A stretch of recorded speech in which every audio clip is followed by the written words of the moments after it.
Hey, Tourpreneurs, it's Mitch Bach, and just a quick note before we begin today's episode.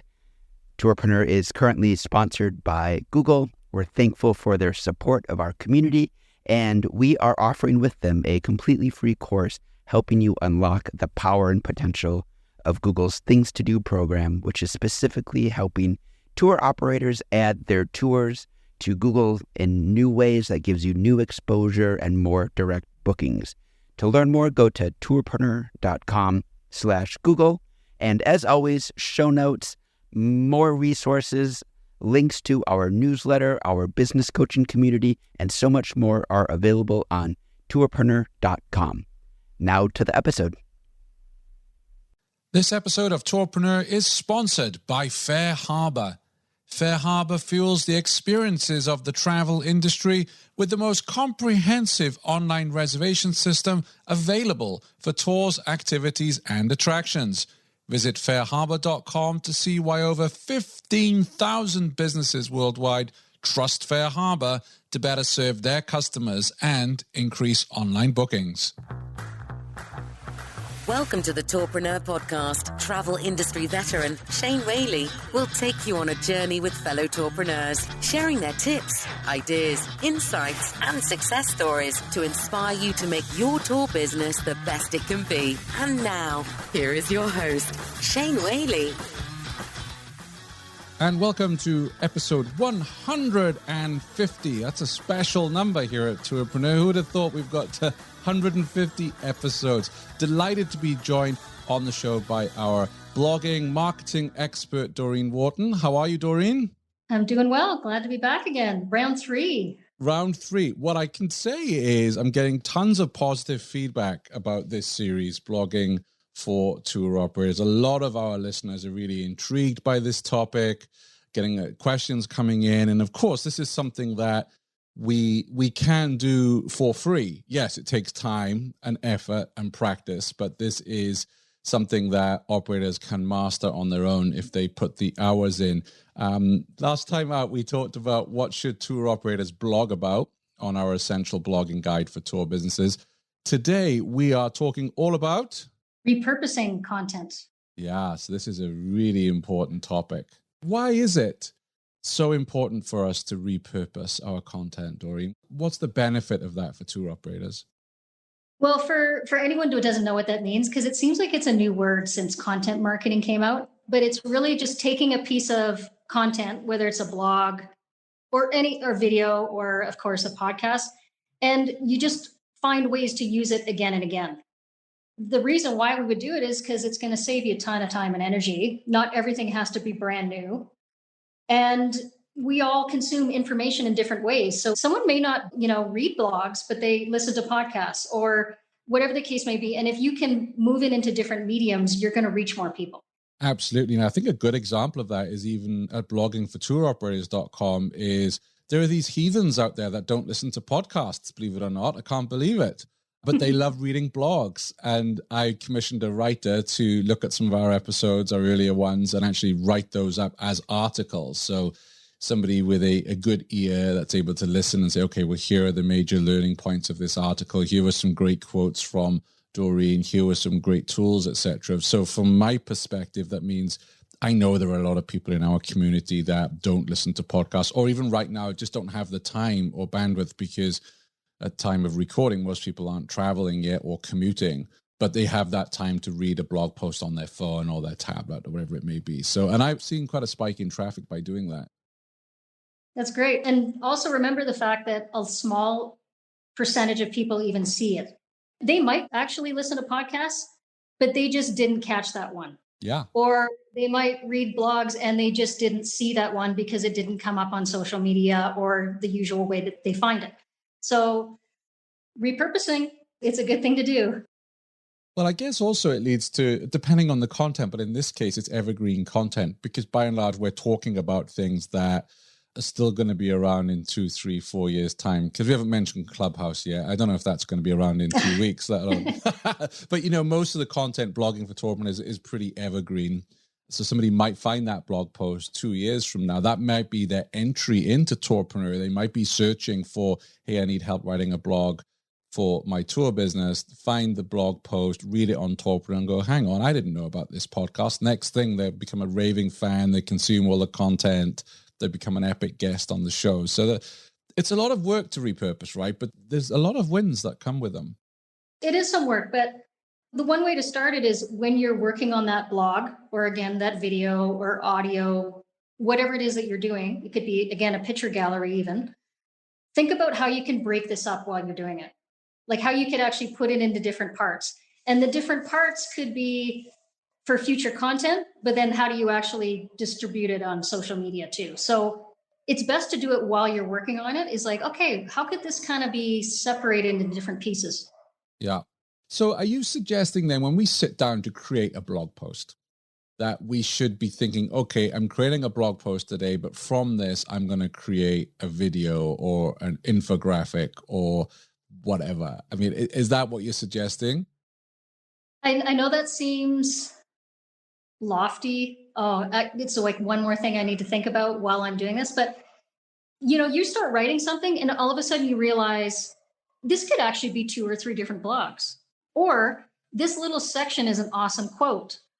Have that in mind while you're doing it. Otherwise, what's going to happen is you're going to spend a lot of time working on that blog.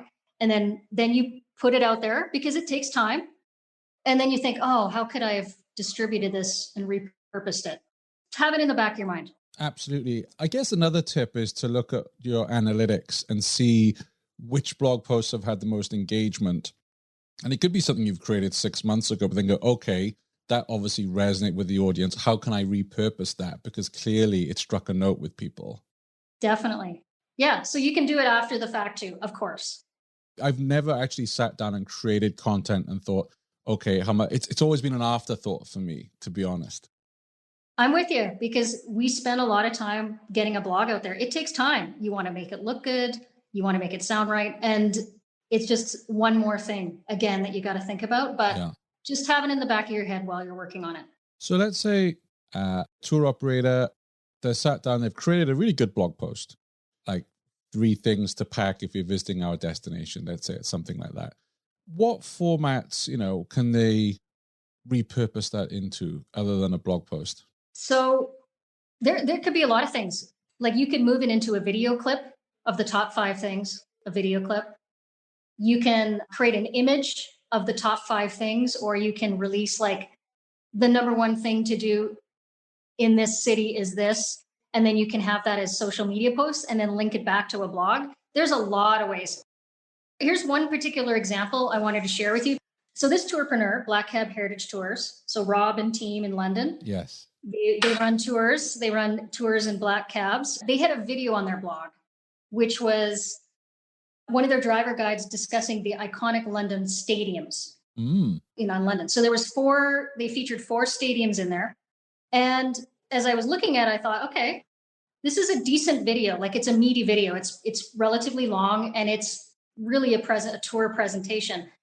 But there are a lot of things that they could do with that video to repurpose it. One would be shorter video clips of the intro of each stadium. And then they could use that on social media. And you can link back and say, hey, if you want to listen to the full series, go here. Of course, they could use the smaller video clips on YouTube. You can have one that's about the iconic stadiums, and then you can have videos for each individual one. They could also, of course, re-edit those clips to work on Instagram stories. And then what about like virtual, like do a virtual map with the blog on your website? Or, make a map image of those 4 stadiums. And that could be an image, a piece of creative on social media, which it could then, connect back or link back to the video. This could go in a lot of ways. It could go with image. You could use maps. You could take quotes of famous musicians that played at those stadiums and make it a quote image. And then it links back to the video again. Honestly, the opportunities are endless for this one.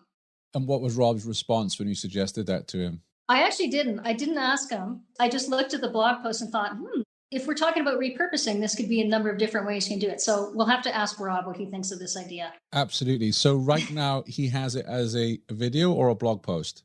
It's a video, but it's in a blog post format. How do you mean? So it's on his blog. Yeah. And he has He has embedded a video. Got you. But he could actually write it as a whole blog post. Yeah. We'll add that link to the show notes, which everyone can find at tourpreneur.com/150. And you can see how that's positioned. I particularly like that idea of, let's say he is discussing 4 stadia and splitting those up into 4 mini videos, because as we know, time is precious online. If someone sees a video and it's 5 minutes long, they might think, well, I haven't got 5 minutes to watch that. If they see a video that's 58 seconds long, they think, well, I've got a minute. But then by the end of that 58 seconds, they're like, oh, well, that was really fun.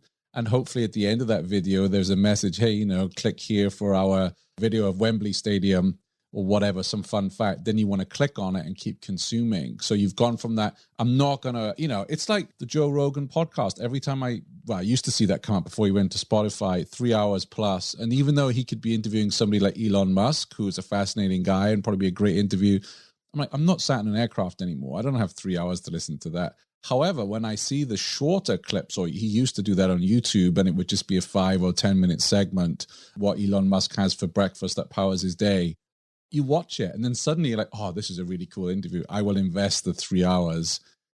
Or not. Or it could be like, well, that was clickbait. I'm not going to that interview, right? I mean, it works both ways. Exactly. And I always thought for the longest time, too, that videos had to always be short. Yeah. Because we consume a lot of information all day. But YouTube, long videos do very well. Yes. But on Facebook, shorter videos do well. So there's different considerations for different mediums as well. So yeah, breaking it up into shorter videos, absolutely. That would be a great way to repurpose. I'm guessing you could also do that with long blog posts as well, right? So if you have 10 things to pack to visit Burlington, Vermont in November or whatever, you could actually split that up. Yeah, absolutely. That would be probably one of the easiest things to do, because maybe you had it for women and men. So you do a women's version or a men's version of what to pack. Yeah. So what we're basically saying here, the importance of the repurposing is that we all live in different areas of our digital world. There are some people who are constantly on Instagram, love that medium. That's where they consume their content. I'm a podcast geek. I'm always on podcasts. So by repurposing the content, rather than creating 10 different pieces of content, you can create one stellar piece of content and then repurpose it and send it out to those 10 different channels. We know that we're fighting with algorithms as well. So just because you send out that blog post that one time on Facebook certainly does not mean that majority of the people saw it. But even when you change it up a bit and you have a different image on it, which is maybe a quote or something from that blog post or an image, it may grab someone's attention differently than it did before. Maybe they didn't see it at all before. Maybe they're seeing it now. Or maybe for some reason the algorithm gods opened it up and brought it to more people because it had a picture attached to it as opposed to it just a link.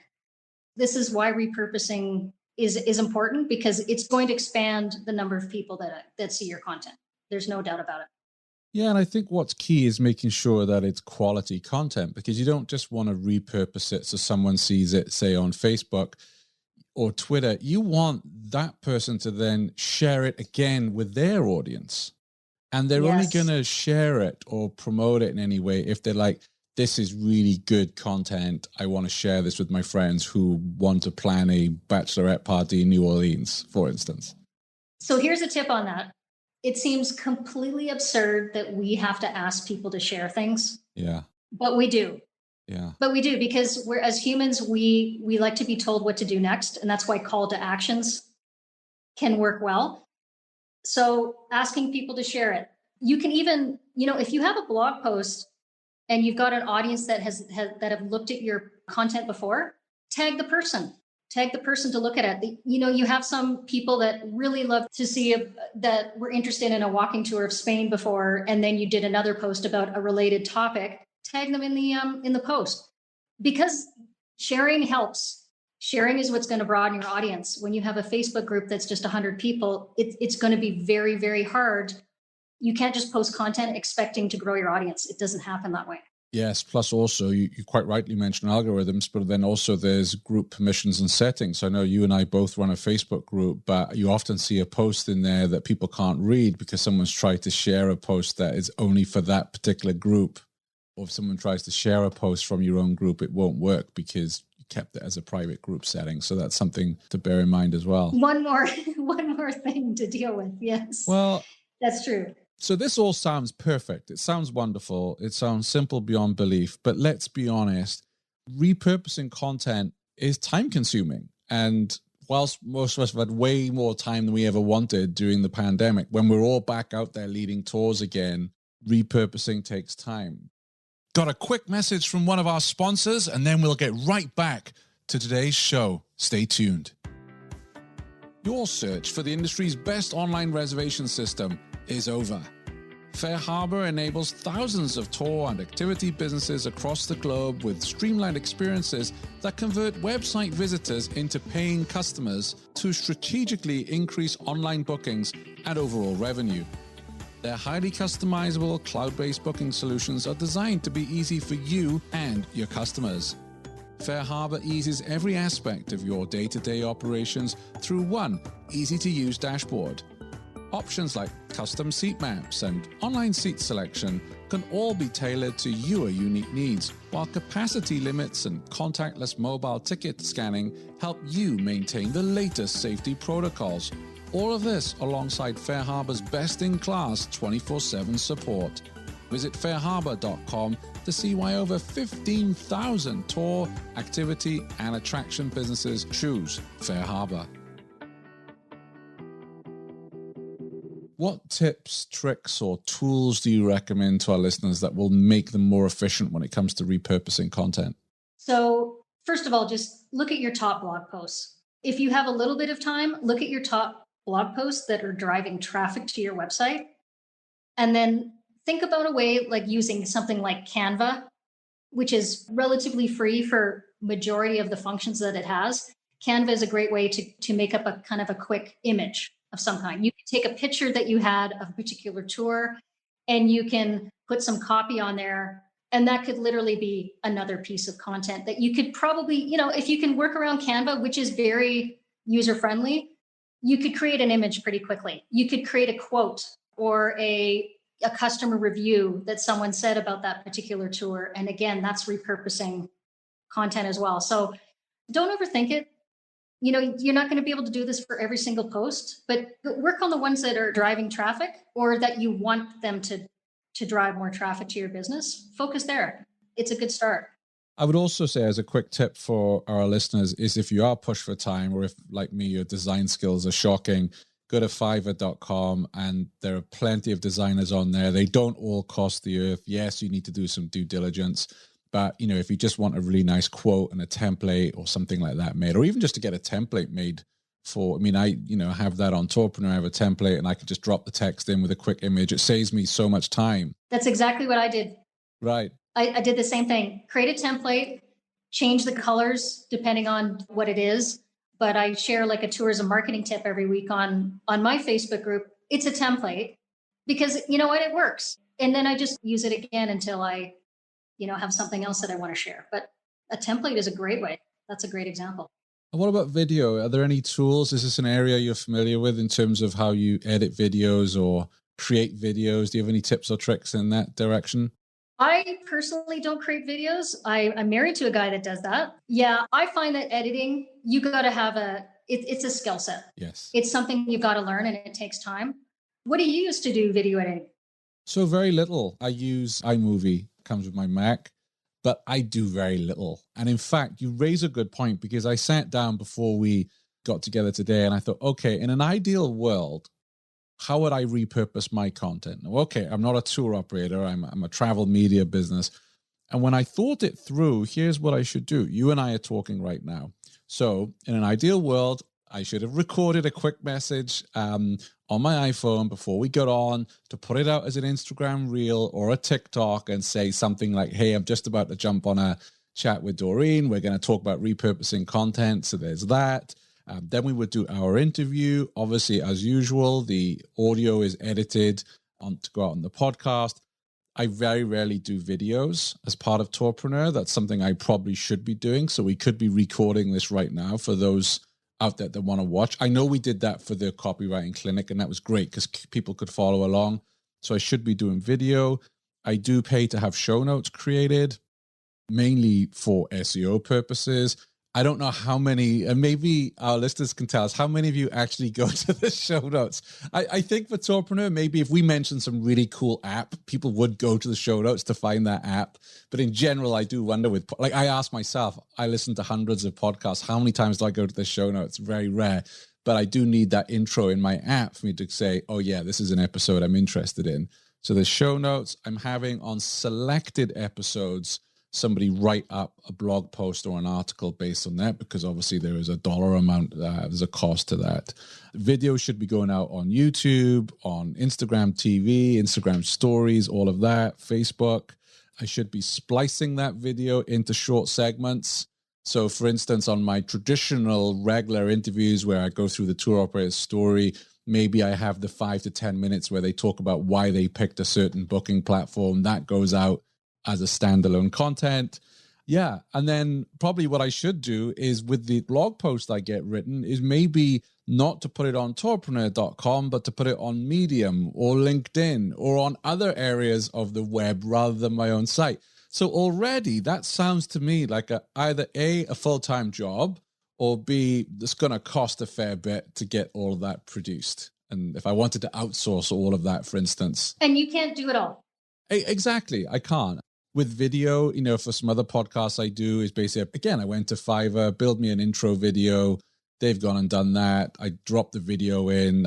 Maybe I will crop it, if there's talking at the end, off air, etc. or whatnot. But I don't go in and really edit it as we do with the podcast, on this podcast. They would be 3 hours long with all my ums and ahs, and all my crutch words. But my good editor, Carrie, she takes most of those out. So, Mm-hmm. And so maybe a good approach to this is look at, what are the mediums that you're in? Yeah.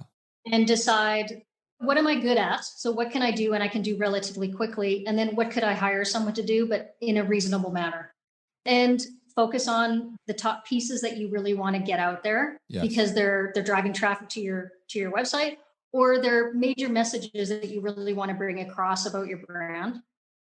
But yeah, we can't do everything.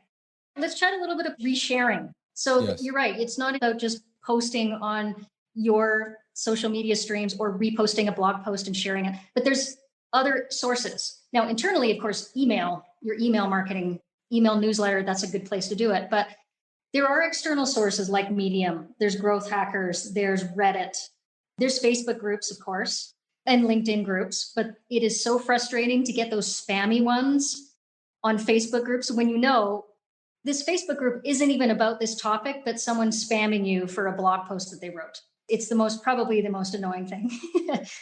Those other mediums like Flipboard is another medium that you can share blog posts.